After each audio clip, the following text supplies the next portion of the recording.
Buongiorno, buongiorno, di nuovo in diretta con Focus a un nubifragio ieri sera nel Trevigiano sul Montello e sui paesi limitrofi, particolarmente colpita Nervesa della Battaglia. Vediamo i titoli del Gazzettino: famiglie sfollate e anziani salvati con il gommone, allestito il centro di emergenza, farmacista bloccato in auto, ha iniziato a galleggiare. Pino Marittimo precipita su un condominio al Lido, quindi è stata colpita anche la provincia di Venezia, in particolare il Lido. Bomba d'acqua, smottamenti, qui siamo a Nervesa, allagate anche le scuole, primo giorno rimandato, gli istituti rimangono chiusi, infiltrazioni nelle aule, gli studenti devono spostarsi, le forti grandinate sul Montello, vi dicevo. E vediamo delle immagini proprio impressionanti di Nervesa della Battaglia, con le strade che sono state trasformate in fiumi, davvero un allagamento senza precedenti, sembra un mare in tempesta con grandinate, precipitazioni intensissime. Guardate com'era ridotta Nervesa della Battaglia ieri sera, ovviamente allagate gli scantinati, appartamenti al pian terreno. Sono stati 85 gli interventi effettuati dai Vigili del Fuoco per questa ondata che ha colpito non soltanto Treviso, ma anche la provincia di Treviso, ma anche quella di Venezia. In provincia di Treviso 75 gli interventi eseguiti, 40 sono stati poi rimandati. A Venezia 20 interventi eseguiti, interessati in particolare, dicono i Vigili del Fuoco, Nervesa della Battaglia e l'isola Lido in Laguna. I Vigili del Fuoco in Treviso sono rimasti al lavoro per ore per danni d'acqua e alberi abbattuti, con il rinforzo di 5 unità da Venezia con 2 motopompe. Impegnati in Laguna anche al Lido con motopompe da Mestre e da Padova. Quindi una situazione davvero sconcertante, perché non ci si aspettava questo colpo di coda dell'ondata di maltempo dell'altro giorno. Vedremo poi anche i problemi che ci sono stati con la riapertura delle scuole. Dovremmo avere adesso da Vicenza, a proposito di scuole, in collegamento Daniele Garbin, perché a Vicenza hanno ripreso le lezioni, ma c'è carenza di personale, ci sono problemi nei trasporti, 6.000 studenti in meno rispetto all'anno scorso. A te, Daniele.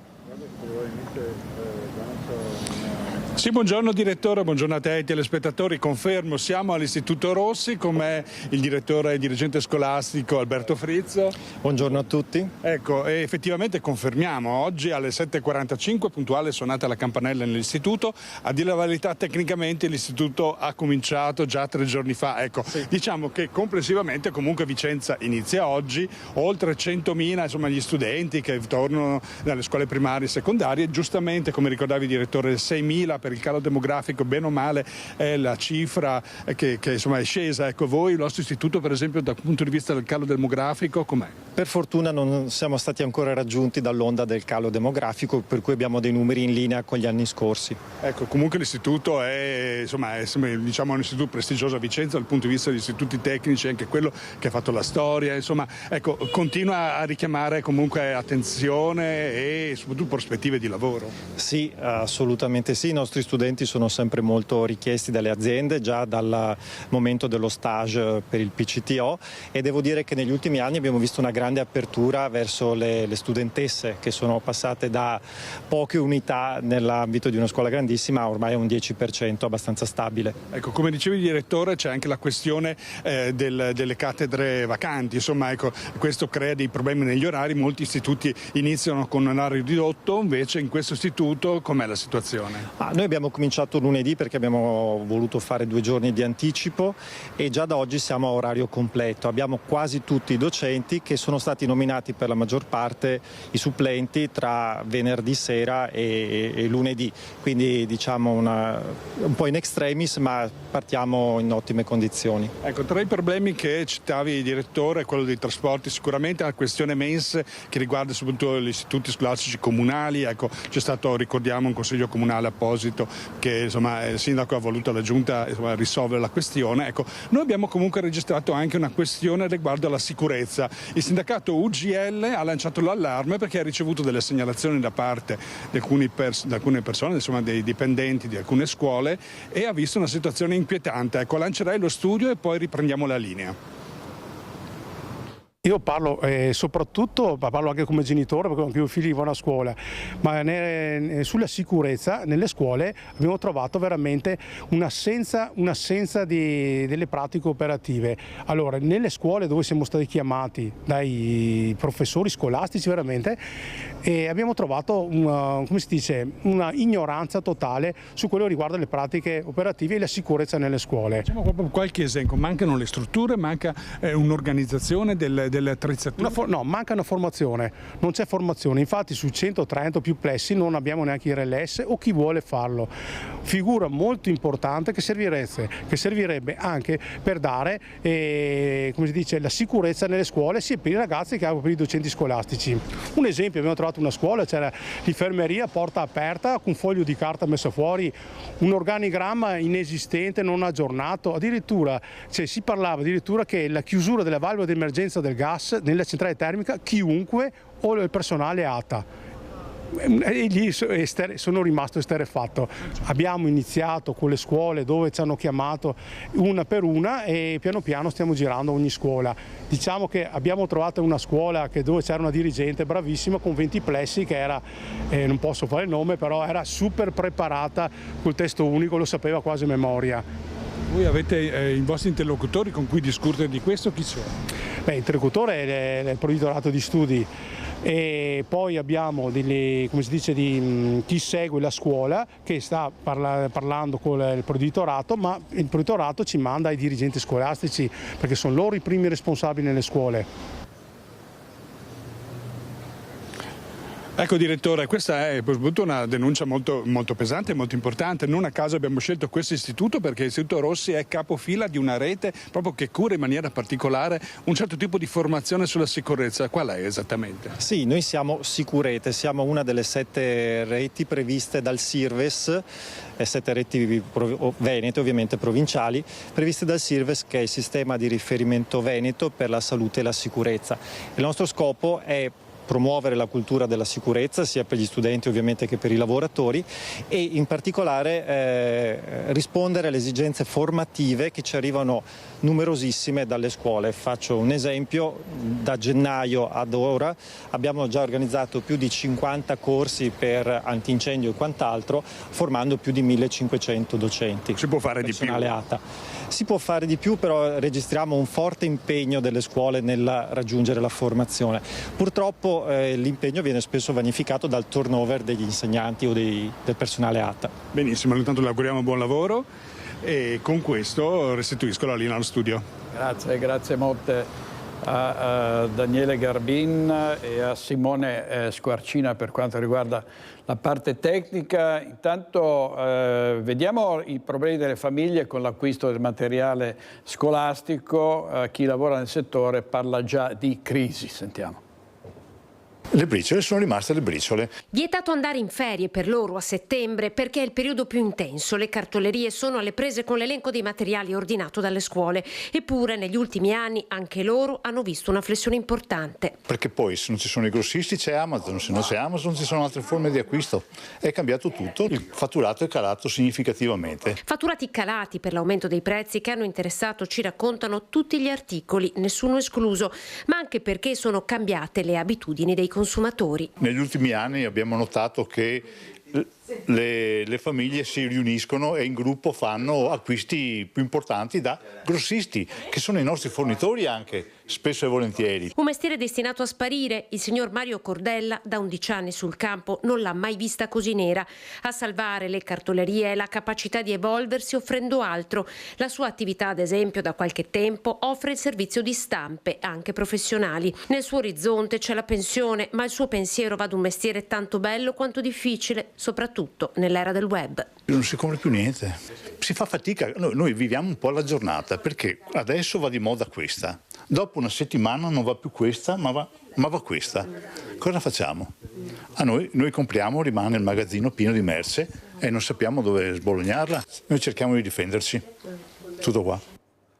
A scuola vietati i cellulari e c'è la polemica appunto sugli smartphone, sui social, con la proposta di dire stop sotto i 14 anni per gli smartphone e sotto i 16 per i social.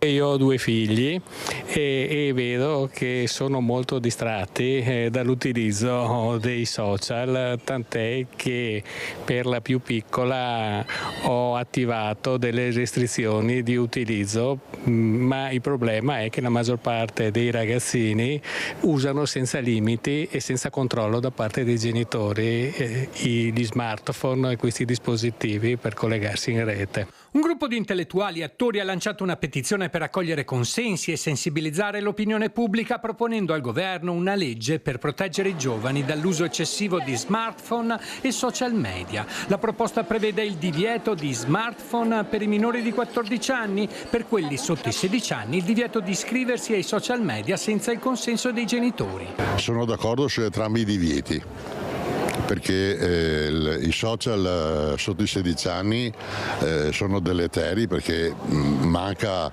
quel grado di lungimiranza intellettuale che i ragazzi non possono avere. Minori di 14 anni, vietato l'uso dei telefonini, anche quello è giusto? Lì purtroppo ci sono casi in cui potrebbe essere necessario che ci fosse il telefonino, perché può essere utile, diciamo, però un uso continuativo lo vedo deleterio. La proposta ha generato un dibattito acceso, alcuni genitori e insegnanti sono favorevoli, mentre altri pensano che le misure siano troppo restrittive. Gli esperti sono preoccupati per i problemi che l'uso eccessivo di queste tecnologie può causare, come dipendenza, problemi di sonno, rischi di cyberbullismo, disconnessione dalla realtà. Il pericolo più latente, più lontano, è appunto essere disabituati ad essere relazionali, cioè non essere abituati più a confrontarsi con l'altro in carne ed ossa per quello che è realmente, e questo credo che nei rapporti di coppia, nella sessualità, nell'affettività questo sia un impedimento nel lungo periodo pesante e grave. Adesso andiamo in diretta a Nervesa della Battaglia, dove si stanno contando i danni della ondata di maltempo che si è abbattuta ieri sera sul Montello. Ci sono in diretta Edi Caliman e per la parte tecnica Nicoletta Rizzetto. A te, Edi. Direttore, sì, hai detto bene, è ondata di maltempo che ha colpito soprattutto questa zona, Gioia del Montello, Nervesa della Battaglia, Montebelluna, i paesi più colpiti, 135 i dati ufficiali, 150 quelli raccolti dalla Protezione Civile, millimetri di pioggia caduti in un'ora e mezza. Ora e mezza devastante per gli abitanti di Nervesa della Battaglia. Come vediamo in questa abitazione i vigili del fuoco sono ancora al lavoro con le idrovore, 1,5 metri d'acqua, quello che i residenti in questa abitazione, che ovviamente non disturbiamo in questo momento difficile per loro, hanno la casa completamente a soqquadro, i mobili da salvare, come forse riusciamo a vedere il divano sottosopra per cercare di asciugarlo quanto possibile. Il vialetto di questa casa, direttore, era un vialetto di ghiaino che è stato scavato. Adesso Nicoletta vi farà vedere, vedi direttore, questa è stata la potenza dell'acqua a distruggere in questo modo il vialetto e a scavarlo in questo modo. Ghiaino che è finito sui campi, non è stata la forza dell'idrovora a portare il ghiaino sul campo, ma bensì l'acqua di ieri sera, perché ci hanno raccontato che questa strada, via Schiavonesca, ci troviamo precisamente, era un fiume in piena, tanto che i residenti avevano paura fosse esondato il Piave. Entriamo con il permesso della signora Michela per farci raccontare quanto è accaduto appunto nelle ore concitate di ieri sera. Signora Michela, buongiorno. Lei, una delle case più colpite, 1,5 metri d'acqua, anche lei nello scantinato. Sì. Sì, siamo amareggiati, guarda, non so neanche descrivere lo stato d'animo perché è stato terribile, abbiamo provato in tutti i modi ma non c'è stato verso di fermare l'acqua né con le pompe, poi a un certo punto è andata via l'elettricità per cui ciao, ma qui davanti c'era un fiume che scorreva, cioè non ho mai visto una cosa del genere, la strada c'erano 60 centimetri d'acqua, si sono fermati con dei pick up perché non riuscivano più ad andare avanti. Insomma, non sono bastate neanche le idrovore ieri per riuscire a salvare il salvabile? No, cioè diciamo che i vigili del fuoco avevano tantissime richieste per cui non sono riusciti ad arrivare subito con le idrovore. Noi ci siamo arrangiati come potevamo con delle pompe, però del tutto insufficiente perché l'acqua entrava dalle bocche di lupo come una cascata. E quindi una taverna da buttare, ci dice? Completamente, mobili, cucina, tavoli, sedie, tutta la cosa elettrica, tutto. È tutto da buttare, non si salva niente. A un certo punto siamo riusciti ad affacciarsi nonostante ci fosse 1,5 metri d'acqua e abbiamo visto i mobili che galleggiavano. Qual è lo stato d'animo? Brutto, molto. Siamo delusi, amareggiati, rattristati. Lavori una vita e poi vedere così in un'ora tutto rovinato fa male al cuore. Non c'era nemmeno l'allerta meteo ieri sera? Ma per quanto ne so io, no, nel senso che sono uscita dal lavoro e abbiamo chiuso le finestre, ma così perché lo facciamo sempre di abitudine, ma non perché si sapesse una reale... A un certo punto stavamo cenando, abbiamo sentito dei chicchi di grandine grossi come uova e lì è cominciato tutto. Dopo poco abbiamo cominciato a vedere che l'acqua si alzava, abbiamo provato a tamponare come si poteva, non ce l'abbiamo fatto, cioè i nostri mezzi erano totalmente inefficaci e ripeto, poi nel momento in cui è andata anche via la corrente non c'è stato più nulla con cui poter combattere. Ringraziamo la signora Michela che ci ha dato questa testimonianza. Nel frattempo raggiungiamo l'altro lato della strada per farvi vedere un po' la situazione anche dei vicini, non solo, infatti direttore, queste le uniche case colpite, mentre già ricomincia a piovere. Adesso Nicoletta riuscirà a inquadrare lo scantinato e il garage di queste abitazioni. Come vedete lungo questa via ci sono macchine tutte con il cofano alzato, tanta è stata l'acqua che ha creato danni appunto anche alle auto. Direttore, devi sapere inoltre che ci sono tantissimi ragazzi, ragazze che sono per le strade a vedere in azione, insomma uomini e donne della protezione civile che stanno cercando di rimettere in ordine quanto possibile il territorio, le proprie case e le proprie vie e abitazioni. La sindaca per questo ha emanato una ordinanza straordinaria di chiusura delle scuole oggi nel primo giorno del loro inizio, perché per precauzione ovviamente non è attesa, non c'è allerta meteo, prima splendeva il sole, ora sta ricominciando lievemente a piovere, però le forti piogge sarebbero attese infatti per questa sera. Ricordiamo 150 mm di pioggia caduti in un'ora e mezza, una settantina di uomini e donne tra vigili del fuoco e protezione civile al lavoro. Avrete potuto vedere insomma della concitazione tra i residenti di queste case, perché ovviamente trovarsi in queste condizioni non è sicuro. Direttore, da Nervesa della Battaglia intanto è tutto, io ti ringrazio per la linea con Nicoletta Rizzetto, a te. Grazie molte, grazie, se aveste degli aggiornamenti richiedeteci la linea e ieri sera, anzi stanotte, tanti veneti si sono sintonizzati su diverse reti per seguire in diretta il dibattito presidenziale americano tra Donald Trump e Kamala Harris. L'avrebbe spuntata Kamala Harris, avrebbe avuto diciamo, la meglio stando ai mass mediologi. Vediamo alcuni passaggi di questo scontro che è determinante, come lo era stato quello tra Kennedy e Nixon, che decretò la vittoria di John Kennedy negli anni 60. Sentiamo alcune delle battute nello scontro tra i due candidati. I'm going to actually do something really unusual, and I'm going to invite you to attend one of Donald Trump's rallies. And what you will also notice is that people start leaving his rallies early out of exhaustion and boredom. First, let me respond as to the rallies. She said people start leaving. People don't go to her rallies. There's no reason to go. And the people that do go, she's bussing them in and paying them to be there, and then showing them in a different light. So she can't talk about that. People don't leave my rallies. We have the biggest rallies, the most incredible rallies in the history of politics. That's because people want to take their country back. Our country is being lost. We're a failing nation. So she just started by saying she's going to do this, she's going to do that, she's going to do all these wonderful things. Why hasn't she done it? She's been there for 3.5 years. They've had 3.5 years to fix the border. It is well known that he admires dictators, wants to be a dictator on day one, according to himself.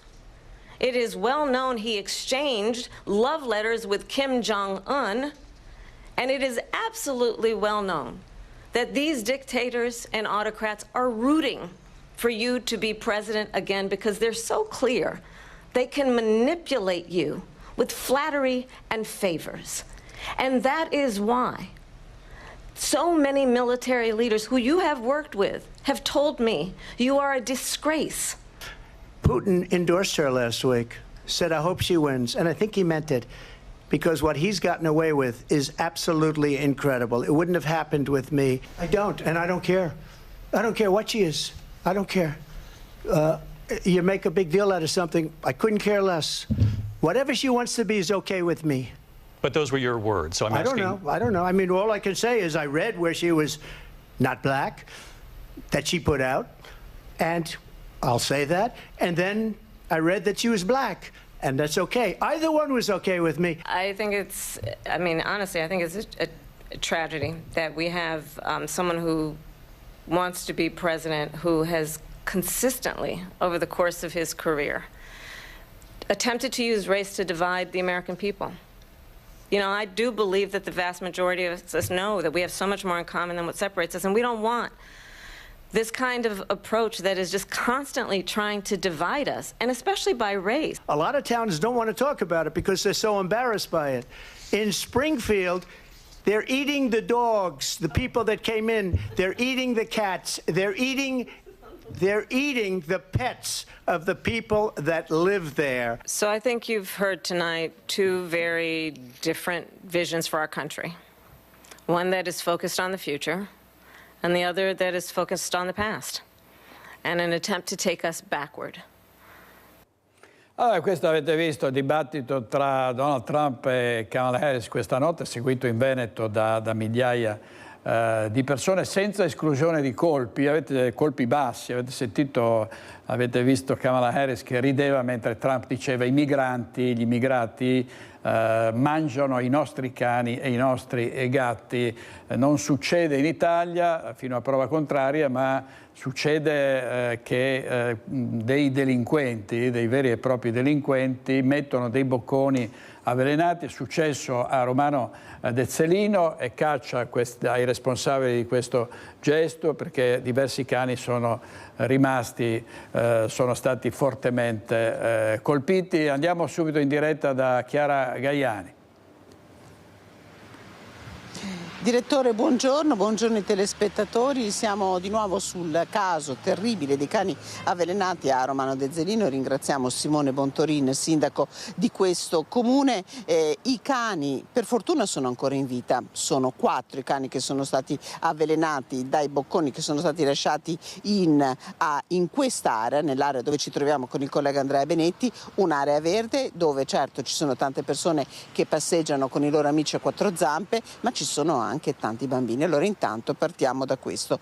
I cani hanno subito davvero dei gravi danni, delle gravi ferite. Sì, abbiamo ricevuto da parte dei proprietari dei cani l'esito delle visite effettuate nei vari centri veterinari. Si tratta di casi di presunto avvelenamento e così lo intendiamo fin tanto che non avremo le analisi che confermano la cosa, però cani che hanno avuto problemi relativi all'apparato digerente e anche neurologici, di conseguenza potevano essere conseguenze ben più serie, e questo è proprio il tema dal quale poi abbiamo sviluppato fatto anche tutto il ragionamento successivo. Quest'area, l'area limitrofa, sono aree in cui giocano, passano, trasportano i propri genitori molti bambini, e di conseguenza qualcosa che poteva essere preso in mano e poteva potenzialmente avvelenare anche dei bambini. Ecco, avete individuato, sindaco, che tipo di veleno è stato messo in queste piccole palline, in queste polpettine, tra l'altro coloratissime? I bambini penso veramente vadano a prendere in mano e probabilmente attirano anche l'attenzione degli animali. Certamente, da quanto sempre abbiamo visto dagli esiti dei veterinari, si tratta di sostanze potenzialmente riconducibili a topicidi, di conseguenza anche molto dannosi per l'ambiente oltre che per la salute degli animali, ma soprattutto degli esseri umani. Questa cosa dei bambini è una cosa sulla quale voglio stressare veramente il pubblico. Si tratta di parchi nei quali trascorrono la giornata quotidianamente bambini e famiglie, e non vorrei mai sapere che un bambino ha avuto danni perché una persona incosciente, perché di questo stiamo parlando, ha lasciato qualcosa di abbandonato. Peggio ancora se la cosa è una ritorsione nei confronti di qualche vicino, perché la cosa è adesso in mano alle forze dell'ordine, sono state informate, sulla cosa chiedo anche la collaborazione di coloro che hanno avuto ulteriori casi di denunciare la cosa, perché non la lasceremo passare impunita. Ecco, se c'è una cosa buona in tutto questo è che a farvi insomma avere la segnalazione di quanto accaduto è stata una cittadina che non si è voltata dall'altra parte. La cosa proprio fondamentale è questa: c'è stata una collaborazione fin da subito, anzi la segnalazione è pervenuta da una cittadina che poi ha coinvolto altri volontari che si occupano di associazioni animalistiche, ha portato all'attenzione di tutti il problema e ha coinvolto EMPA Bassano. Ci sono state anche dei tam tam sui social e sui principali operatori tipo WhatsApp per poter informare tutti. La cosa è stata fondamentale. Questa cittadina si è resa disponibile anche per diventare una volontaria ambientale, una sorta di guardia ambientale, per attirare l'attenzione dove ci fossero dei rifiuti abbandonati o peggio ancora delle polpette o rifiuti relativi a scarti alimentari che potrebbero contenere polpette avvelenate. Ecco, bene, quindi come vedete insomma si sta sorvegliando, si sta controllando il territorio. Questo è un messaggio su cui siamo tornati perché è davvero casi come questo accadono purtroppo in molti comuni, talvolta passano anche sotto traccia, sotto silenzio. Invece è fondamentale che i cittadini raccolgano l'esempio di questa cittadina, facciano segnalazione agli organi competenti, perché cose come queste che colpiscono gli animali, possono colpire anche i nostri bambini, davvero non accadano più. Direttore, io ringrazio Andrea Benetti per la collaborazione tecnica, ringrazio il sindaco di Romano Dezzelino Simone Bontorin, ti restituisco la linea. Grazie Chiara Gaiani e Andrea Benetti per la parte tecnica. E questi sono delinquenti e ci sono leggi che prevedono misure severe, molto severe per i maltrattamenti degli animali. Immaginiamoci quali siano le pene per coloro che li uccidono. Vediamo cosa prevedono queste nuove leggi. Dovrebbero mai commettere atti di violenza, tantomeno contro i nostri amici animali, perché si tratta di un crimine che va punito con conseguenze gravi. In questo nuovo video pensato per voi da noi di Amore a Quattro Zampe scopriremo cosa prevede la legge per il maltrattamento di animali. Chi compie atti crudeli verso i quattro zampe va punito, ma purtroppo se ne sentono molti di episodi di questo genere nella vita quotidiana. Ci sono molte persone che non si curano del benessere dei pet e commettono dei soprusi contro di loro. Per legge va punita anche l'intenzionalità di nuocere la salute degli animali e non solo l'atto in sé. Infatti la Cassazione ha punito un uomo che ha scagliato delle pietre mirando ad alcuni cani. È stata punita dunque l'intenzione del soggetto di ferire l'animale e la potenziale pericolosità del suo gesto. Andranno puniti dunque i tentativi di uccisione e di violenza, prima ancora che il reale ed effettivo maltrattamento, che non è solo fisico ma anche psicologico. Si tratta infatti anche di traumi, oltre che di avvelenamenti e altri comportamenti umani intollerabili e inaccettabili. Qualora vi sorgessero dei dubbi circa un possibile maltrattamento animale, è opportuno denunciare alle autorità competenti. Per questo video è proprio tutto. Se volete saperne ancora di più su cosa prevede la legge in caso di maltrattamento animale, cliccate sul link dell'articolo corrispondente.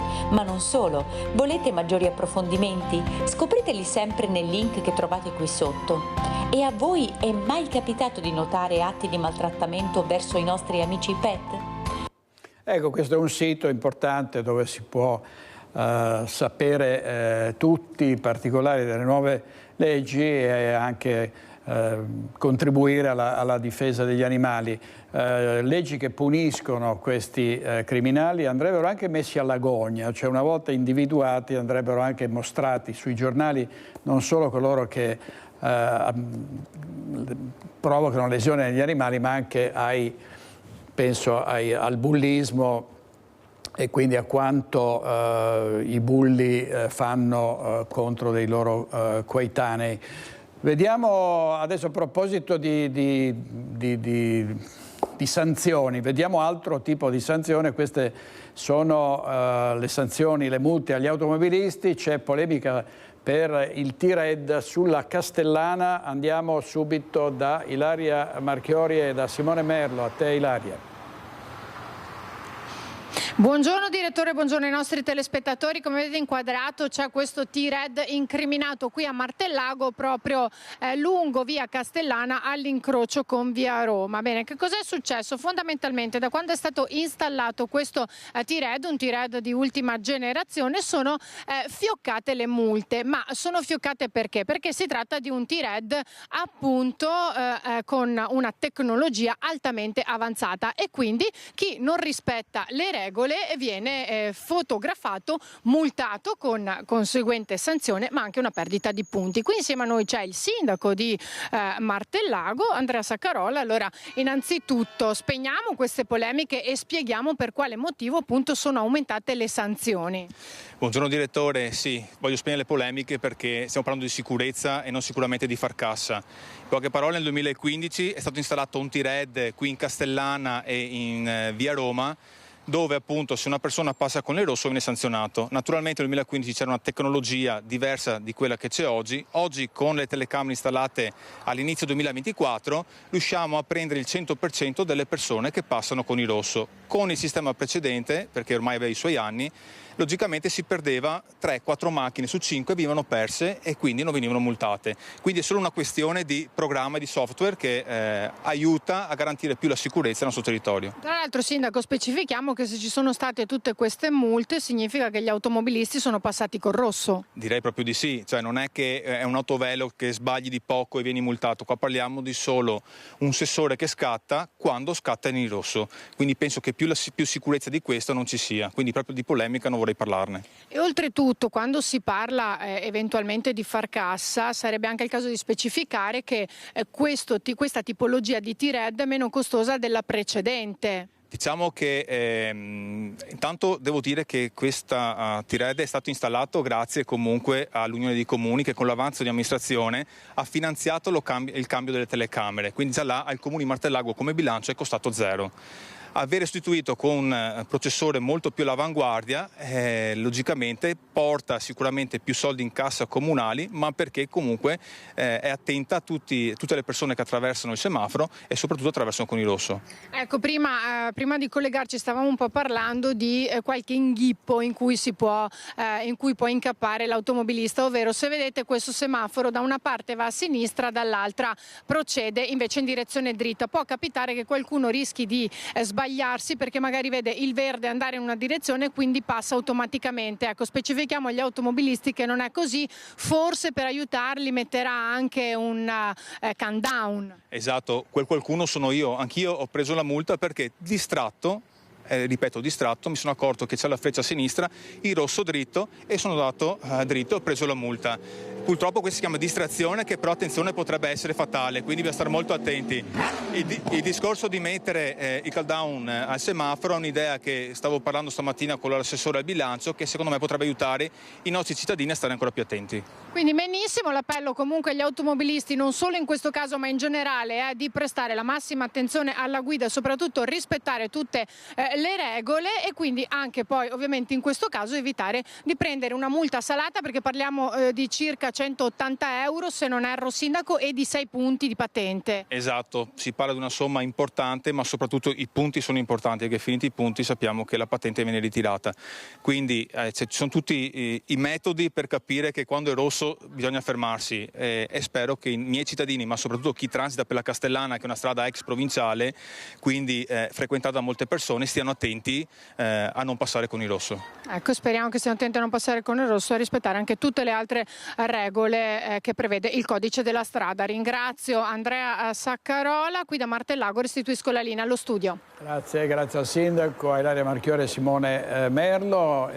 Oggi in regia ci sono Mattia Pizzaia e Italo Morao. Adesso vediamo, a proposito di automobilisti, un incidente che è successo questa notte a Campo San Piero, un furgone che si è schiantato contro uno studio medico. Incidente nella notte in via Borgo Padova a Campo San Piero, dove un furgone si è scontrato contro un'auto, schiantandosi poi contro un edificio, prendendo fuoco. 3 le persone rimaste ferite. Verso le 4 un'auto si è scontrata contro un furgone che ha carambolato andando a schiantarsi contro un palazzo in cui al momento non erano presenti persone. I vigili del fuoco, arrivati dal distaccamento volontario di Borgorico, hanno spento le fiamme del furgone evitando che si propagassero al palazzo adibito a studi medici. I feriti sono riusciti ad uscire da soli dai mezzi e sono stati presi in cura dal personale del SUEM 118. 2 sono stati trasportati in ospedale, mentre il terzo è stato assistito sul posto. Nessuno è in pericolo di vita. Sul luogo sono arrivati anche i carabinieri, che hanno eseguito i rilievi dell'incidente per ricostruirne l'esatta dinamica. Servizio di Francesco Rattai. E al Tribunale di Belluno il pubblico ministero ha chiesto 4 anni e 8 mesi per Angelica Utter, la donna che l'anno scorso in Cadore provocò un gravissimo incidente, distrusse una famiglia uccidendo 3 persone e anche un bambino di 2 anni, di nemmeno 2 anni. 4 anni e 8 mesi è la pena richiesta dal pubblico ministero del Tribunale di Belluno per Angelica Utter, l'automobilista tedesca di 32 anni che il 6 luglio 2023 ha investito una famiglia di Favaro Veneto in vacanza a Santo Stefano di Cadore.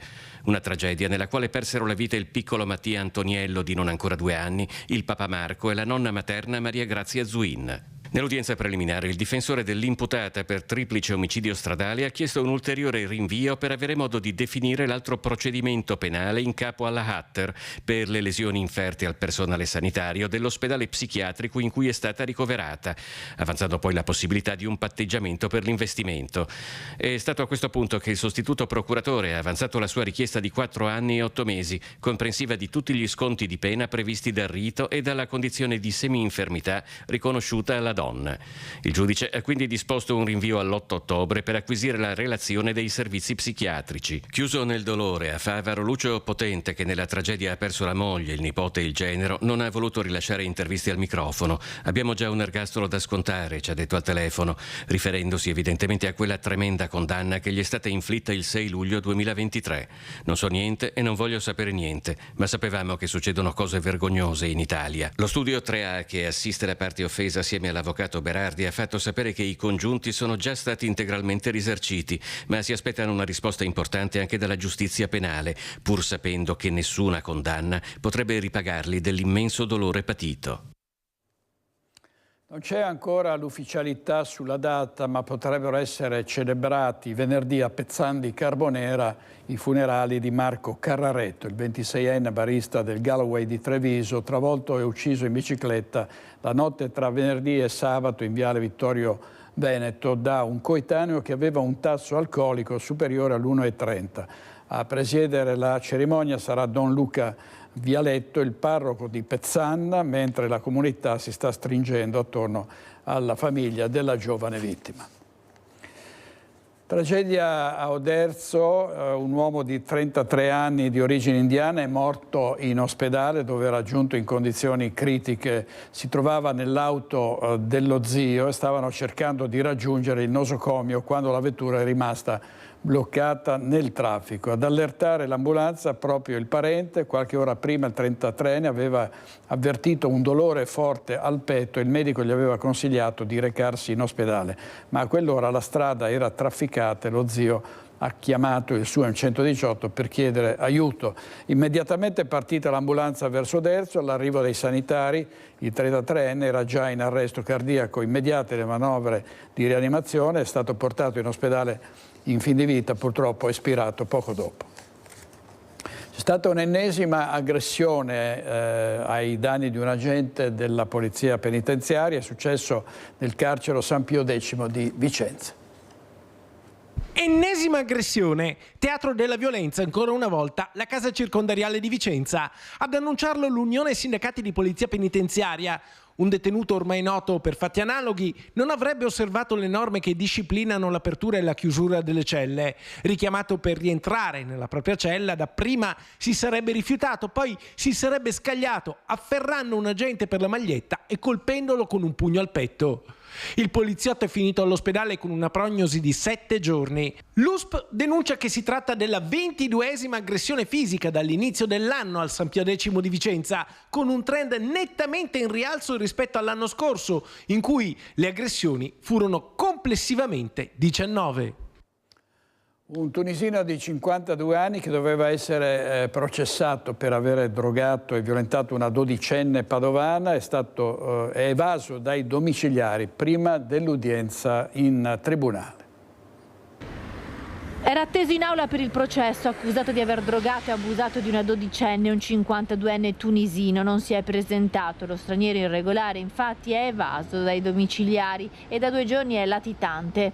L'uomo era finito in cella, ma poi il giudice aveva disposto gli arresti domiciliari in attesa del processo con rito abbreviato. Il 52enne era un conoscente della famiglia della dodicenne, entrambi italiani con una difficile situazione familiare. Secondo l'accusa avrebbe in più occasioni convinto la minorenne ad uscire con lui e ad appartarsi in auto consumando cocaina. Poi l'uomo avrebbe abusato della piccola che aveva completamente soggiogato. La vicenda è emersa lo scorso aprile quando la polizia li ha sorpresi a dormire in auto. Visitata in ospedale, la dodicenne padovana è risultata positiva alle sostanze stupefacenti. Sul suo corpo anche i segni degli abusi sessuali. La minorenne è stata così affidata ad una comunità dove è stata sentita con un'audizione protetta dagli investigatori.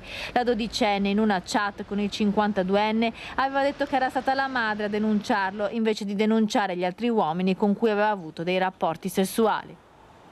E a Zero Branco un bandito ha tentato di impossessarsi dei soldi contenuti nella colonnina del distributore automatico, ha usato dell'esplosivo e ha provocato davvero grossi danni a questo carburante. Sentiamo a questa area di servizio, sentiamo cosa ha detto il gestore alla Tribuna di Treviso. Per tutti quelli che vogliono fare questa cosa qua, digli che è inutile perché si brucia tutto. Quindi fanno solo danni e basta, senza portare via nessun soldo. Da cosa che si vede, scusa? Il sacchetto è questo qua. Questo è il sacchetto. Dove ci hanno contenuti i soldi della serata, ma erano pochi. E lì ci sono i pezzi ancora, dentro c'erano i pezzi di soldi. Condanna rapina, pizza. Non so, serve una calcola. Per cui fare queste robe non serve, Questi sono 20 euro, l'immanenza di 20 euro. Quindi tutti quelli che vogliono l'intenzione di fare queste cose non lo fate perché fate solo danni e basta, non prendete soldi.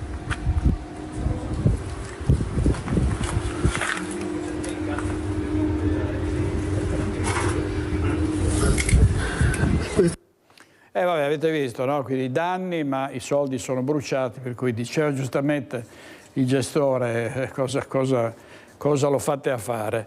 Aveva messo a segno almeno 3 colpi per la droga ai danni di minori, oggi un 27enne italiano di origine straniera che è stato condannato a 2 anni e 8 mesi. La procura aveva chiesto 5 anni e 6 mesi, condannato a 2 anni e 8 mesi con la concessione delle attenuanti generiche e l'eliminazione dell'aggravante relativa all'uso di un coltello, il 27enne ritenuto responsabile di 3 rapine ai danni di minorenni. Attirava le vittime grazie ad un complice che le contattava al telefono con un pretesto in un luogo isolato, poi minacciandole chiedeva la droga. Nel mirino del giovane arrestato, italiano ma di origini straniere, dei ragazzini, almeno 3 i colpi tra Altivole e Riese Pio X tra la fine dicembre 2019 e la fine di agosto 2020. In 2 casi i minorenni aggrediti e minacciati non avevano stupefacente da consegnare, così il malvivente gli aveva strappato i portafogli, 200 euro in un caso, 100 nell'altro, solo che nel secondo episodio sarebbe anche spuntato un coltello. Aggredita anche una ragazzina di 17 anni alla quale il 27enne le aveva portato via dalle mani 10 euro dopo averle sferrato un pugno nel basso ventre. Dopo 4 mesi di indagini il giovane è stato identificato ed arrestato. Nei 3 colpi un ruolo non secondario l'avrebbe giocato un altro minorenne, un ragazzo di origini nordafricane, che sarebbe l'autore nei primi 2 casi delle telefonate alle vittime e che era finito in un primo momento in misura cautelare in carcere e poi ha chiesto e completato il programma di messo alla prova. Intanto i lupi continuano con le loro predazioni anche in pianura ormai, ma soprattutto in altopiano. Sentiamo le ultime notizie da Ferdinando Garavello. Ogni giorno una predazione, ogni notte un'aggressione a vacche, capre, pecore e asini dell'altopiano dei 7 comuni e i malgari non ce la fanno più. L'ultima predazione ha colpito l'azienda di Marino Paggiusco, padre della transumanza e gestore di una malga in Marcesina. La scorsa notte Paggiusco ha sentito i suoi animali particolarmente irrequieti e alle 4 del mattino, torcia alla mano, si è precipitato nel pascolo. Tutto sembrava a posto, ma quando l'alba è arrivata l'allevatore ha scoperto che una delle sue vacche era stata sventrata e divorata dai lupi. Paggiusco non nasconde la propria sofferenza e ammette di aver pensato di scaricare in anticipo la malga, scelta che potrebbe compromettere anche il rito della transumanza. Ma le continue aggressioni mettono tanti malgari nelle condizioni di fare lo stesso doloroso ragionamento. Un altro branco ha preso di mira infatti Malgacimo a Campolongo sul Brenta, nella zona di Rubbio, dove il quarto capo della rara razza burlina, l'unica autoctona del Veneto, è stato divorato nelle scorse ore. E un'altra bovina è stata trovata sbranata sulla strada della ferrovia che porta ad Asiago, dove passano ogni giorno tantissime famiglie in passeggiata. Quotidianamente le associazioni di categoria del mondo agricolo si esprimono su quanto sta accadendo in altopiano e anche Coldiretti torna alla carica chiedendo che qualcuno faccia finalmente qualcosa, ma di risposte questa estate non ne sono arrivate. La Regione del Veneto, l'assessore Bottacin, l'assessore all'ambiente e alla protezione civile, ma non solo, anche il presidente Zaia, contrari alla diga del Vanoi. Sentiamo. Come in una partita di ping pong, solo che a fare la rete ci sono cittadini, comitati e istituzioni di 2 province, quella di Belluno e quella autonoma di Trento. Sulla diga del Vanoi si alza il dibattito, si levano alte le voci di chi non vuole neanche immaginare che si arrivi a dire sì a uno sbarramento in montagna che ha le sembianze di un mostro. Il Vajont è storia e memoria incisa sulla pelle viva, per dirla con Tina Merlin, ma a quanto pare ancora una volta si combatte contro interessi economici. Se la vogliono fare la faranno, ha affermato a Antenna 3 lo scrittore Mauro Corona, che ha esortato tutti alla ribellione.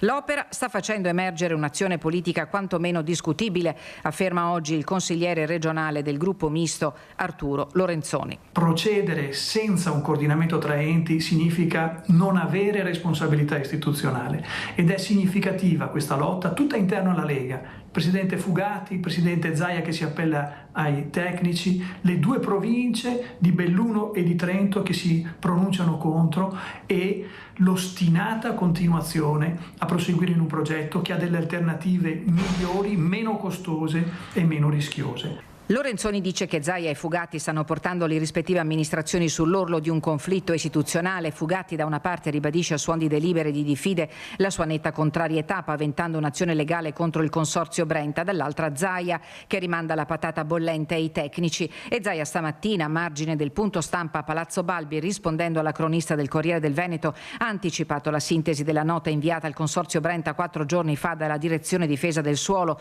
nella quale, in attesa dell'audizione pubblica, si chiede l'avvio di una campagna di verifiche geologiche. Nessuno può permettersi di dire che la Regione sostiene o non sostiene questa infrastruttura. Finché non sarà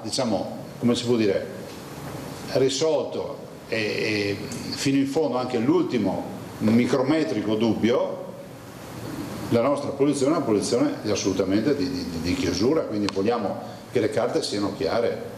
Ovviamente, ripeto, una posizione tecnica. A questo punto vale la pena di ricordare ai tecnici naturalmente e alla politica l'articolo 41 della Costituzione, nel quale ha affermato un principio ineludibile: l'iniziativa economica privata è libera, non può svolgersi in contrasto con l'utilità sociale o in modo da recare danno alla salute, all'ambiente, alla sicurezza, alla libertà, alla dignità umana. Servizio di Tiziana Bolognani. E a Venezia l'inchiesta Palude, le opposizioni chiedono che vengano revocati gli incarichi ai dirigenti e ai funzionari indagati. Intanto Renato Boraso è ancora in carcere a Due Palazzi.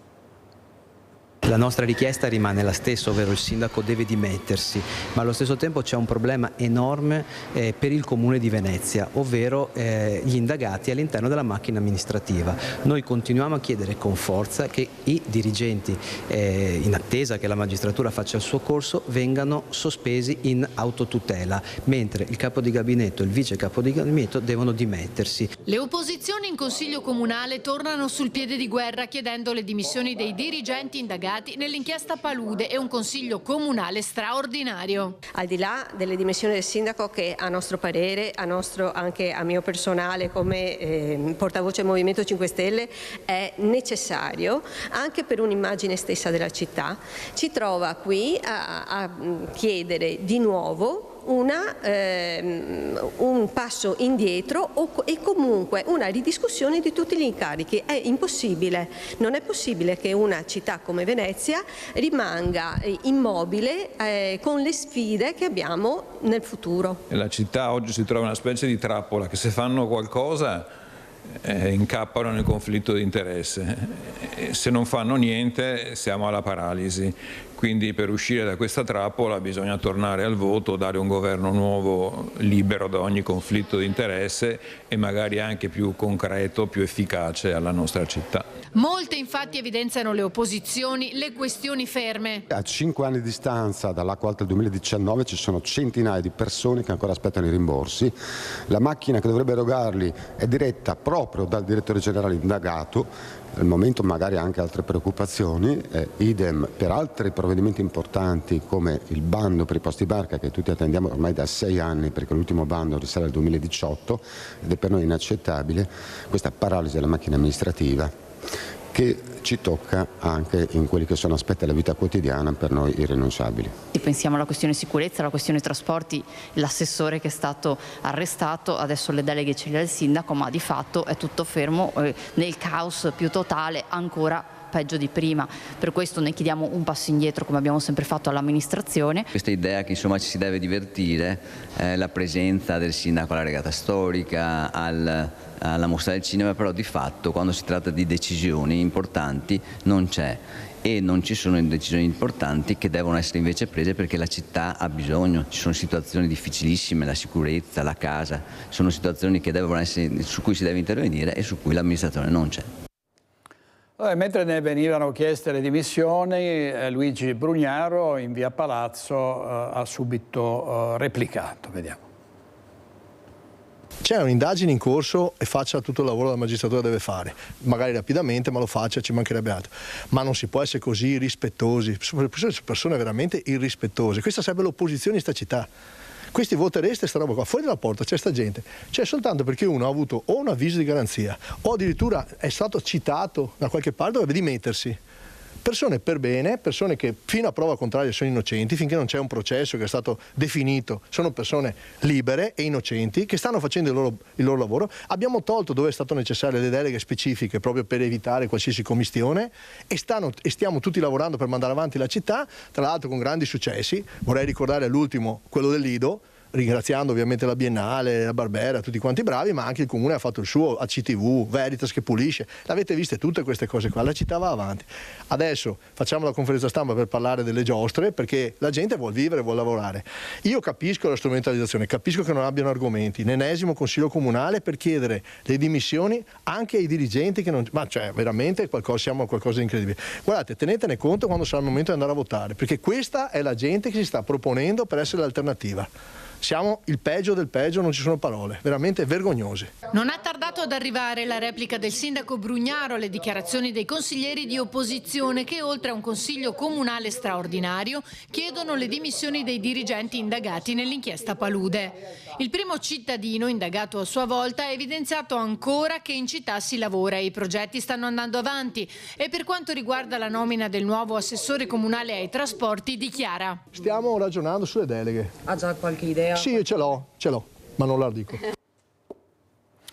Allora, intanto andiamo a Bassano del Grappa, dove c'è il sindaco Nicola Finco e il TAR che ha bocciato il ricorso per l'ecopiazzola a San Vito, e intanto si parte con i lavori in via 25 aprile.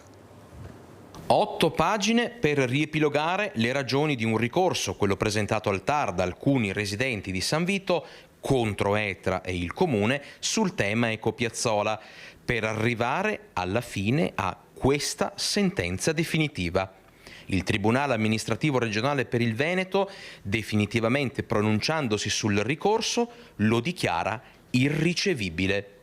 Dunque il TAR boccia il ricorso e la decisione definitiva arriva a meno di 24 ore dall'inizio dei lavori per l'altra ecopiazzola, quella di quartiere 25 aprile, dove mercoledì mattina partiranno ruspe e operai per la nuova ecopiazzola. Attenzione però, qui il comitato di quartiere e l'amministrazione Etra hanno già predisposto opere compensative. A fronte di un investimento del comune di 400.000 euro verranno creati un campo da calcio aperto a tutti, uno da volley, un'area per la mobilità degli anziani, una casetta di quartiere e una pista ciclabile. Tutto senza dimenticare l'implementamento delle aree verdi. Ma cosa significa che l'ecopiazzola sarà un servizio integrativo? Semplicemente che l'attuale porta a porta garantito da Etra continuerà e che case singole e condomini potranno scegliere se mantenere le abitudini attuali o servirsi anche dell'ecopiazzola, che sarà al momento accessibile a tutti i residenti nel raggio di circa 500 metri. E dopo le polemiche dei giorni scorsi, il presidente del Comitato 25 aprile, Nicola Giangregorio, si toglie qualche sassolino. Noi abbiamo fatto tutto quello che c'era da fare da novembre 2023 in poi, quindi dalla prima sondaggio, dalle prime informazioni in cui si diceva appunto che sorgeva questa ecopiazzola. Ho avuto uno scambio con il Comune per quanto riguarda un eventuale spostamento. La risposta è stata appunto, per iscritto, che non si poteva cambiare. La stessa persona che oggi sta raccogliendo le firme non ha mai fatto nulla per quella che è la situazione davanti a casa sua. Io ho foto di plastica lasciata lì dal venerdì in attesa di essere raccolta il martedì, foto di ogni genere e ogni tipo.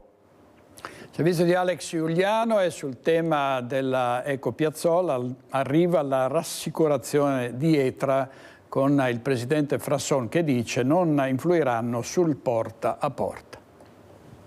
Sarà un servizio integrativo all'attuale porta a porta che rimane, non viene assolutamente tolto, nessuno ha mai parlato di toglierlo, tant'è vero che stiamo stampando i calendari del prossimo anno con tutte le giornate raccolte come erano adesso. È un servizio aggiuntivo nel senso che un cittadino può scegliere di portare i propri rifiuti direttamente all'ecopiazzola con la propria tessera 24 ore al giorno, quando decide.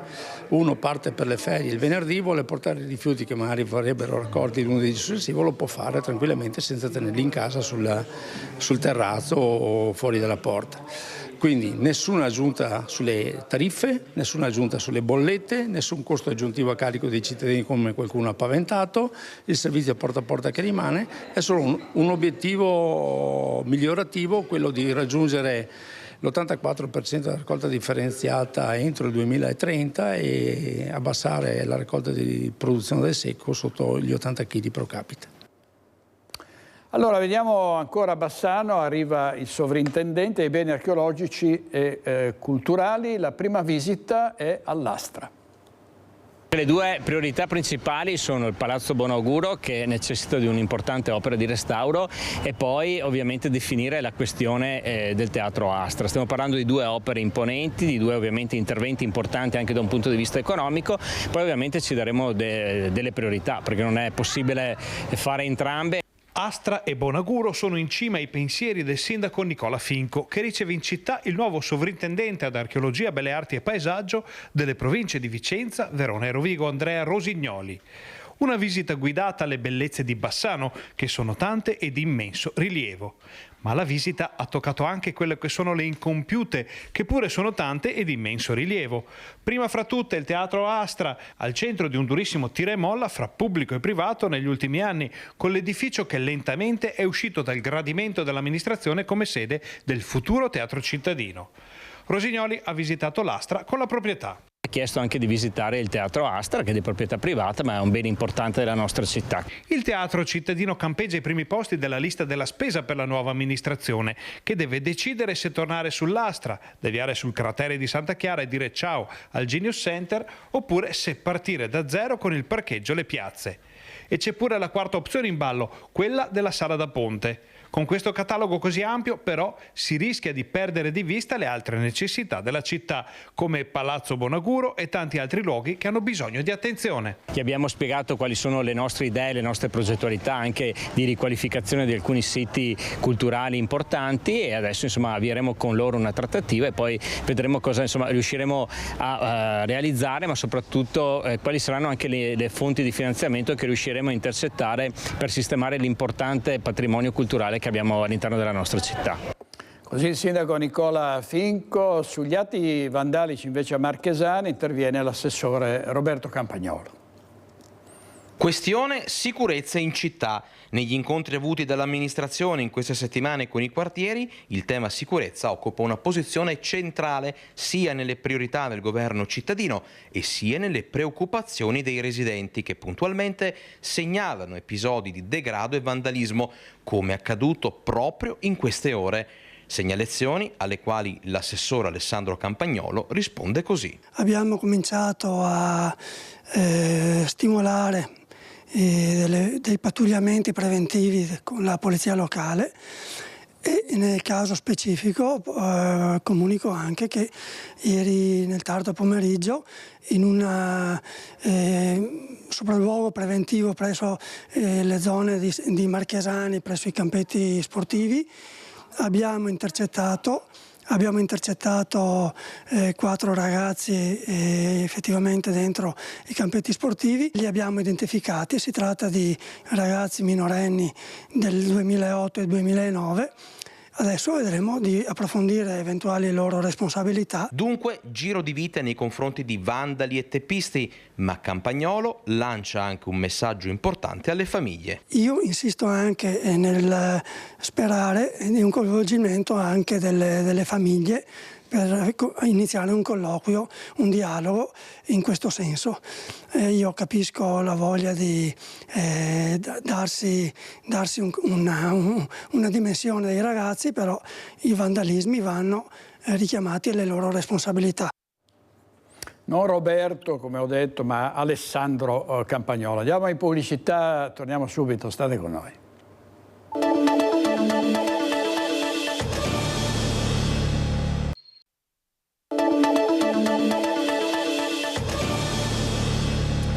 Eccezionale ritrovamento archeologico a Vicenza in Contrada Porta Nova, dove sono state rinvenute tombe romane con balsamari e coppe. Luisa Bertini. Sepolture di epoca romana scoperte in Contrada Porta Nova, dove erano in corso i lavori per il potenziamento della rete idrica. Storia che riemerge alle porte del centro storico di Vicenza per parlare agli studiosi e permettere di ricostruire attraverso frammenti un passato compreso tra il I e il II secolo d.C. Si tratta di un piccolo nucleo sepolcrale costituito da 3 cremazioni e un'inumazione in un'area della città in cui non erano precedentemente note attestazioni funerarie di questo periodo. Qui siamo fuori dalla cinta muraria di Vicenza, quindi siamo nel cosiddetto suburbio, e il fatto di averle trovate qui ci aiuta a capire come impiegavano gli antichi la campagna, l'agro al di fuori della propria città. Ecco, questa è l'importanza anche dell'archeologia, capire come vivevano, non solo cosa utilizzavano, ma come, dove e in che modo impiegavano il territorio. Tombe che contengono elementi che testimoniano la ritualità funeraria tipica dell'epoca romana. Gli archeologi hanno provveduto a recuperare tutti i materiali e la terra di rogo. I corredi sono i corredi tipici della ritualità funeraria romana, quindi abbiamo dei balsamari in vetro che venivano impiegati nell'aspersione delle ossa, contenevano cioè profumi, unguentari che servivano appunto a profumare il corpo del defunto. Troviamo anche del servizio da mensa composto da piccole ciotole, se così le possiamo chiamare, e un'olpe, cioè una bottiglia che conteneva dei liquidi, vino di solito o acqua, impiegati durante le libagioni, quindi i riti di chiusura della sepoltura, dai parenti del defunto verso il proprio defunto. Non appena gli archeologi avranno completato il recupero dei reperti, sarà possibile proseguire con il cantiere. I lavori sono stati interrotti alcune settimane fa, quando sono stati fatti i primi rinvenimenti. Il doppio senso di marcia quindi non potrà in questo momento essere riaperto. Abbiamo bisogno, per terminare i lavori, di almeno un paio di settimane dopo che il cantiere verrà riconsegnato dalla sovrintendenza, quindi verosimilmente avremo bisogno di almeno un altro mese prima di riaprire a doppio senso di marcia Contra Porta Nova. Ad ottobre a Palazzo Zabarella a Padova saranno in mostra i disegni dei protagonisti del posto avanguardia del Novecento, da Matisse a Picasso, da Modigliani a Miro, un nuovo modo per conoscere questi grandissimi pittori. Al centro il disegno in tutti i suoi aspetti, il disegno che non risparmia il colore, il disegno che traccia il DNA di un artista. Parte da qui la nuova grande mostra che porterà a Padova opere dei grandi protagonisti delle post-avanguardie del Novecento. Verrà aperta il 5 ottobre prossimo a Palazzo Zabarella la mostra Matisse, Picasso, Modigliani, Miro, una mostra organizzata dal Museo del Grenoble e dalla Fondazione Bano in collaborazione con il Comune di Padova. I disegni hanno questa prerogativa particolare che ci fanno entrare proprio nella creatività dell'artista, nel modo di procedere dell'artista, nell'animo dell'artista, quindi saranno un modo diverso e nuovo per capire Picasso, Matisse, Modigliani, Léger, Balthus. Penso che per il pubblico sarà una grande occasione per entrare in un mondo, quello disegno, che è un po' meno noto rispetto a quello della pittura e della scultura. Palazzo Zabarella prosegue il suo dialogo internazionale con istituzioni museali di fama. Il Museo francese di Grenoble infatti è tra i più famosi e mette a disposizione più di 130 opere per raccontare uno dei periodi più rivoluzionari della storia dell'arte, dal cubismo al dadaismo, dal surrealismo all'astrazione. 132 disegni, un percorso d'arte moderna tra fine 800 e la prima metà del Novecento, ma lo racconta con autografate proprio con gli autori stessi. Ecco, il disegno è la parte, come dire, più istintiva, più naturale, più immediata che un creativo, un grande artista, un grande pittore possa fare. Circa una trentina le opere di Matisse, dove si riconoscono i preparativi a carboncino del celebre dipinto della danza, inno della pittura Fauve, ma ci sono anche artisti del calibro di Signac, Léger, Cocteau e Calder, tanto amato da Peggy Guggenheim. La mostra aprirà il 5 ottobre e resterà a Palazzo Zabarella fino al 12 gennaio. E a Bassano del Grappa arriva l'adunata della sezione Monte Grappa, 3 giorni di festeggiamenti in diretta su Rete Veneta. C'è un legame indissolubile fra gli alpini e Bassano del Grappa. Un rapporto fortissimo nato dalla storia della città e del ponte che degli alpini porta il nome. Ma gli alpini di Bassano portano un altro nome, quello della montagna sacra che domina la pianura veneta e che rappresentò una diga su cui si infransero le ultime forze imperiali. La sezione ANA Montegrappa celebra la durata sezionale con una serie di eventi che vanno a braccetto con le celebrazioni del gruppo di Sant'Eusebio. Il programma parte venerdì pomeriggio proprio nel quartiere con l'alzabandiera e la messa, mentre la pieve appollaiata sulle pendici della montagna ospiterà in serata un concerto del coro Edelweiss e del coro della sezione di Marostica.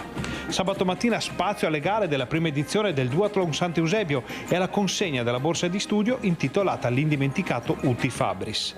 Domenica mattina il gran finale con l'ammassamento delle penne nere in Angarano dalle 9:30 e la partenza dello sfilamento dal Ponte degli Alpini. Un fiume di penne nere costeggerà la Brenta per arrivare in Sant'Eusebio, accompagnato dalla fanfara sezionale, dalla banda Girasole Pedemontana e dal gruppo rievocatori del battaglione Bassano. Al termine della sfilata, nel piazzale della chiesa verrà reso omaggio ai caduti, quindi sarà finalmente tempo di brindare e di stare assieme prima di darsi appuntamento all'anno prossimo. Il passaggio della stecca è con il gruppo di Tezze che ospiterà la sezionale del 2025. Allora andiamo a Padova, dove gli studenti alla riapertura delle scuole a Padova si sono presentati con un fazzoletto rosso per protesta. Sentiamo in diretta Valentina Visentin. Sì, buongiorno direttore, siamo all'esterno del liceo Modigliani, uno dei più grossi licei padovani. Anche qui a Padova, come in tutto il Veneto, la protesta degli studenti della rete studenti medi del Veneto. Questa mattina alle 7 lo striscione di protesta contro il governo, e anche siete entrati in classe con un fazzoletto rosso. Qui con me c'è Sofì Volpato, che è la referente degli studenti medi di Padova. Come mai il fazzoletto rosso e questo striscione? Quali sono le motivazioni della protesta? Che cosa volete dal governo? Allora, noi quest'anno a Padova, in Veneto, ma già da ieri davanti al Ministero con la rete nazionale, abbiamo deciso di mandare un forte messaggio, che è il chiaro messaggio di dissenso degli studenti e delle studentesse. Siamo ormai contro un governo che da 2 anni, ogni giorno sempre di più, fa vedere al mondo la sua svolta sempre più autoritaria e violenta. Siamo contro un governo che ci manganella quando scendiamo in piazza a protestare, un governo che non prende posizione per un genocidio in Palestina, un governo che non finanzia l'istruzione. È il motivo per cui la frase che abbiamo scelto è: per la scuola contro il governo liberiamo il paese, mentre il fazzoletto rosso vuole essere un simbolo di liberazione, di opposizione generazionale, e che tutti gli studenti possono facilmente reperire a casa. Comunque noi li distribuiamo nelle aule delle scuole e delle università, per dare appunto questo chiaro messaggio di governo, che non è un governo che rappresenta la generazione studentesca e dei giovani. Grazie Sofì, queste le ragioni degli studenti che oggi sono tornati tutti in classe, riaperte gli istituti superiori, completato anche l'inserimento di tutti i bambini della scuola primaria e della secondaria di primo livello. Da Padova è tutto, linea allo studio. Grazie molte a Valentina Visentini. Allora in studio abbiamo 2 grandi campioni e parliamo dei mondiali di Honolulu delle carte Pokémon, due ragazzi trevigiani, Leone Nadali. Ciao Leone, complimenti per i risultati che hai ottenuto, adesso ne parliamo, e Alberto Zamuner, che ha veramente avuto un grande successo in questo importantissimo campionato alle Hawaii, e grazie al padre di Leone, Matteo Natale. Allora, che cosa sentiamo prima? Ovviamente il papà di Leone, per sapere non solo come sono andate le cose a Honolulu, ma quali sono poi le altre gare in vista a questo punto. Allora, è stata un'esperienza importante. Partecipare a un mondiale è stato molto emozionante anche per i genitori, immagino per loro, per i giocatori ancora di più. Poi i risultati sono stati anche molto buoni.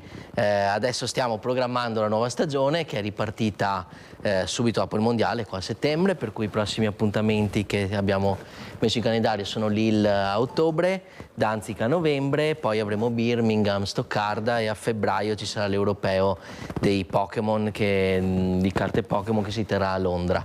E quindi abbiamo già ricominciato a fare i tornei locali in modo da cominciare a incamerare i punti per il prossimo mondiale.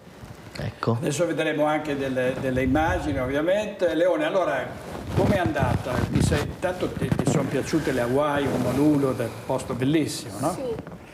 Sì. Eri contento quando eri lì? Senti, che emozioni hai vissuto lì? Cioè, cosa ricordi adesso di questa gara? Eravate tantissimi, no? Ecco, come pensi di essere andato, insomma, rispetto ai tuoi concorrenti? Insomma, hai avuto... Come sei andato? Vai, racconta. Non lo so. A te come è sembrato di essere andato? Vai, racconta. Male. Male? L'esperienza com'è stata? Bella. Senti, almeno c'erano questi bambini lì, erano simpatici? Hai trovato degli amici?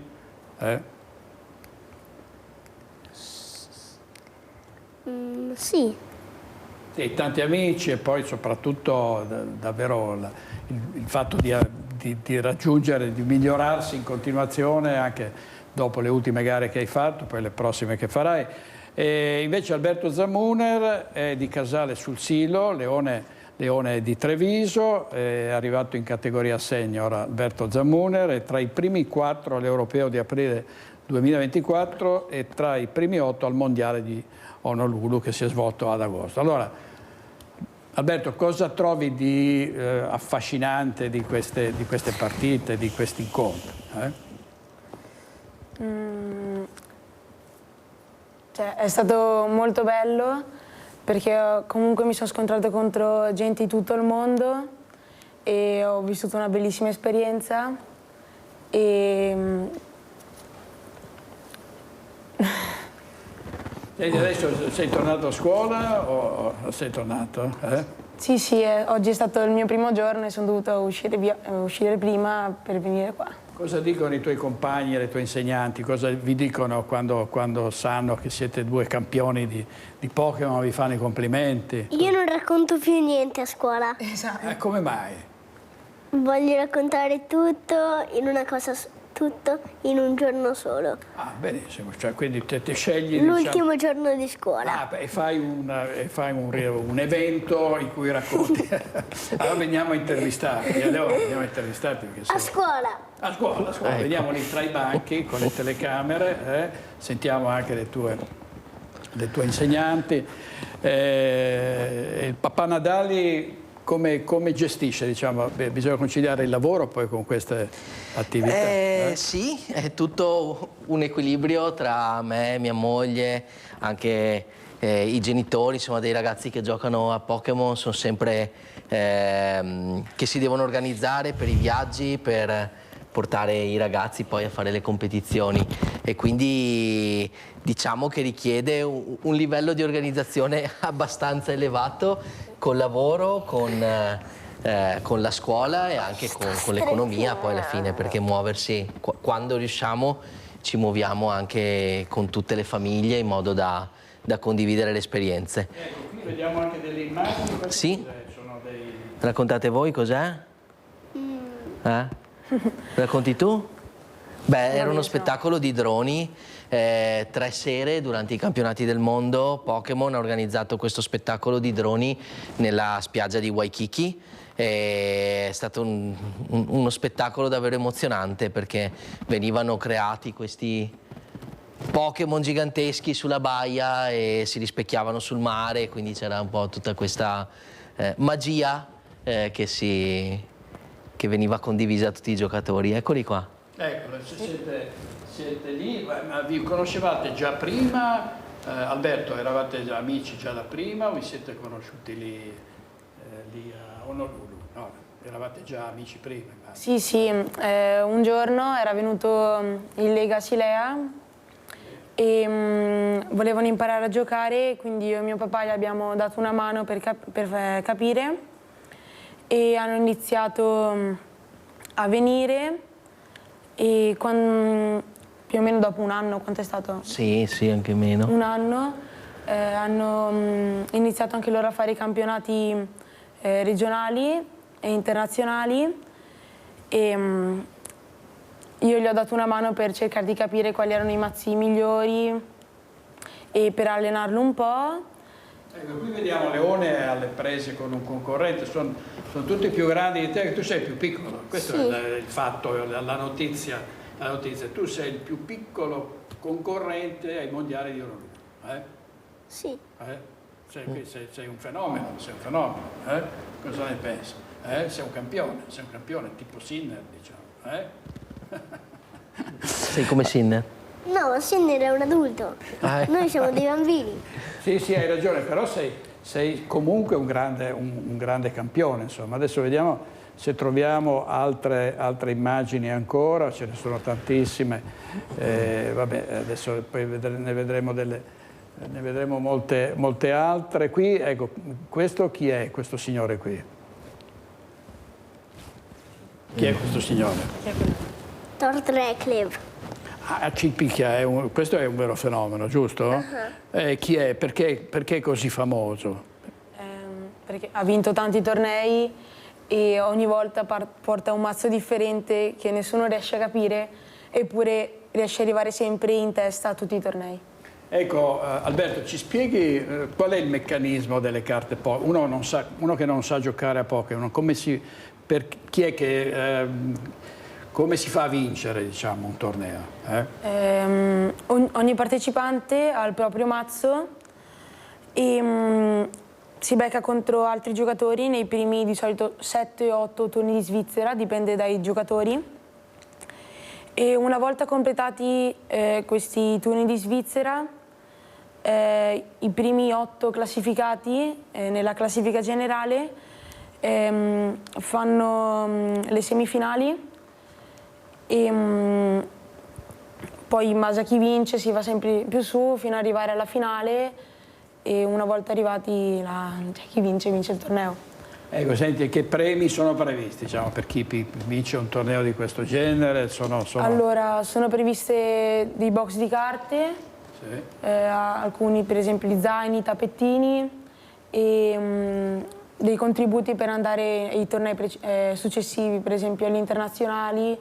Chi si classifica tra i primi 4 europei riceve uno stipend per andare a questi internazionali. Ho capito. Senti Leone, il prossimo viaggio ti ricordi quale sarà? Dove andrai? Cioè, dopo le Hawaii dove ti stanno aspettando?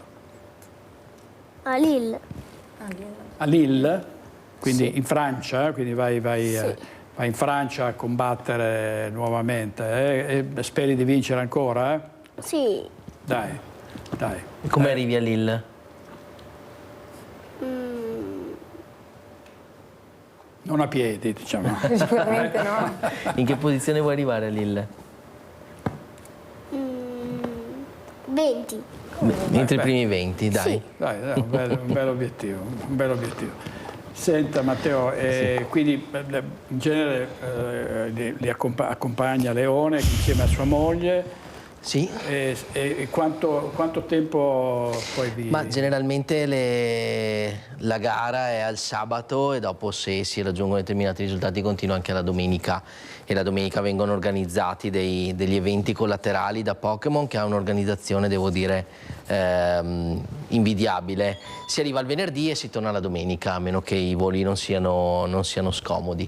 Poi viaggiamo sempre in un gruppo di persone, perché chiaramente le nostre famiglie cercano di viaggiare insieme, però la Lega di Treviso, che porta sempre dei grandissimi risultati anche a livello del mondo, a livello mondiale, cerchiamo sempre di viaggiare insieme, insomma di fare gruppo. A volte capita che gli aerei siano belli pieni di Pokémon e giocatori di Pokémon. Molto divertente. Alberto, e i tuoi genitori come la vedono? Ti accompagnano anche loro? Vengono loro? Beh sì, c'è mio papà che mi accompagna ad ogni torneo e a volte vengono anche mia mamma e mia sorella quando hanno la possibilità, e principalmente durante i mondiali per fare un viaggio di famiglia e anche una vacanza oltre al torneo. Certo. Senti, con le carte Pokémon si gioca solo con le carte in mano, o anche sui social, sulla rete, come c'è anche quella parte lì? Allora, durante i tornei si gioca con le carte, poi ci sono anche dei tornei online dove si svolgono tramite il gioco Pokémon TCG Live, oppure ogni tanto, per esempio, questo io e Leone e anche altri nostri amici ci troviamo con la videocamera e facciamo delle partite anche se non, cioè, a distanza, senza trovarci. No, non a notte fonda, perché dice c'è il cinese o poi c'è l'indiano, per cui stanno alle 3, alle 4 del mattino. No, non succede. No, ci mettiamo... Principalmente o prima di mangiare o la sera se il giorno dopo non c'è scuola. Dicevi, Leone, non di notte, no? No, circa dopo mangiato alle 8-9. Ecco, già, perché poi si va a letto. No, e poi io resto sveglio. Io se voglio posso stare sveglio anche tutta la notte. Anche tutta la notte, vabbè, sono queste attività nuove che richiedono, siccome c'è i collegamenti planetari, ovviamente ci sono ragazzi che giocano anche coi videogiochi, insomma si gioca in delle ore particolari. Allora, veramente grazie tanto al papà, Matteo Nadali, davvero grazie per essere stati con noi, siete stati anche su Antenna 3 recentemente con Francesca Bozza, quindi è un onore per noi avere due campioni, Leone e Nadali, grazie Leone, in bocca al lupo per i prossimi incontri, e anche Alberto Zamuner. Tu abiti a Casale sul Sirio, Zamuner è un nome altoatesino o no? No. Non saprei. Vabbè, d'accordo. Senti, allora, grazie a tutti veramente e noi andiamo avanti con i nostri registi Mattia Pizzai e Italo Morao. Vediamo il raduno degli autieri. Ripartiamo da qui. Cani per la ricerca delle persone scomparse, vere e proprie esercitazioni. Gli autieri coinvolgeranno la cittadinanza con eventi e mostre. 3 giorni di feste per il 31esimo raduno nazionale degli autieri d'Italia, militari dell'esercito appartenenti all'Arma dei trasporti e materiali. Il nostro raduno è una riunione di veterani che vogliono essere al servizio della popolazione. Vogliamo a Treviso mostrarci per quello che abbiamo e quello che sappiamo fare. Un programma ricco di eventi con dimostrazioni pratiche di quanto sono chiamati a fare gli autieri anche durante le calamità. Ci occupiamo di muovere tutti i mezzi quando c'è qualsiasi calamità e in questo caso faremo una esercitazione rappresentativa perché in modo ridotto all'interno della città, dove vedremo montare le tende, vedremo come operano i cani per la ricerca delle persone disperse, la campagna nazionale Io non rischio e l'idrogeologia. Non solo, perché sono sempre gli autieri che vanno nelle scuole per parlare ai giovani di educazione stradale,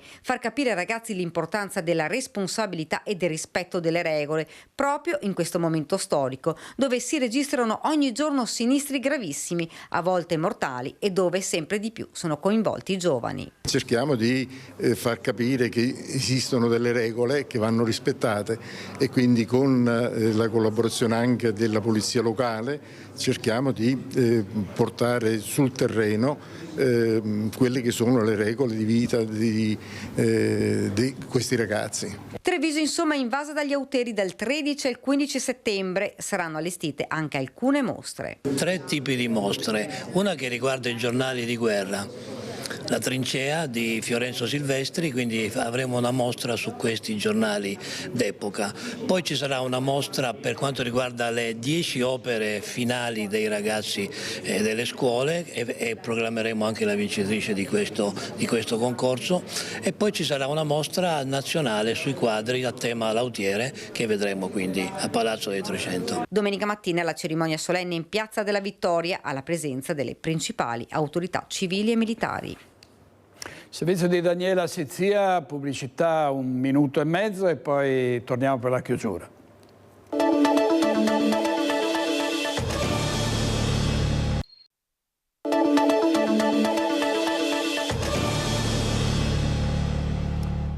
Il trionfo di Yannick Sinner agli Open USA è un effetto, davvero una spinta enorme allo sport qui in Italia, con tanti ragazzi che si stanno iscrivendo alle scuole di tennis, e si dice addirittura che il campione altoatesino potrebbe arrivare a Bassano del Grappa. Vediamo. L'effetto Sinner si fa sentire anche a Bassano. L'onda arancione che accompagna le gesta del numero 1 del ranking mondiale Jannik Sinner bagna e come anche le sponde del Brenta, e il tennis nel bassanese fa registrare un boom di tesseramenti. Sinner è un grandissimo giocatore, ma è anche soprattutto un bravissimo ragazzo che ovviamente ha delle doti fisiche, tecniche, umane e anche tattiche, perché la vittoria agli US Open è proprio significativo, ha delle doti tattiche veramente straordinarie. Un movimento partito tanti anni fa, solo che si pensi che in Veneto, io sono diventato presidente 20 anni fa, c'erano 11.000 tesserati, adesso sono oltre 51.000. Questo la dice lunga su quello che è stato il percorso di questi anni. E ho dei riscontri che proprio ancora di più ci sarà un forte aumento di tesserati, di gioco, di prenotazione campi, sia di tennis che di padel. In questo periodo soprattutto di tennis, vorrei dire. Presidente, parlare di Sinner a Bassano può sembrare un'utopia, ma in realtà già l'anno scorso Jannik in qualche modo era presente a Bassano. Sì, l'anno scorso abbiamo organizzato il Gran Galà dello sport bassanese e abbiamo premiato i giocatori e i nostri grandi atleti a livello regionale, nazionale e internazionale, e lui è stato gentilissimo, mi ha mandato un messaggio di auguri, anche così di augurio di buona serata, sia lui che Musetti.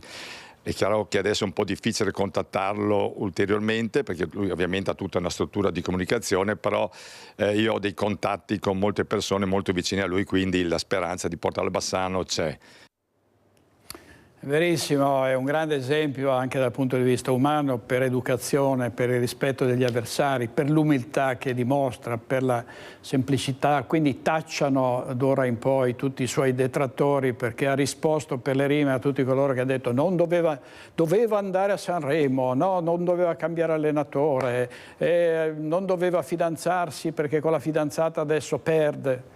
È un grandissimo campione, lasciatelo in pace, lasciamolo in pace. Grazie a tutti, grazie a Mattia Pizzai e a Italo Morao in regia. Ci vediamo stasera a Focus alle 21:15. Buona giornata.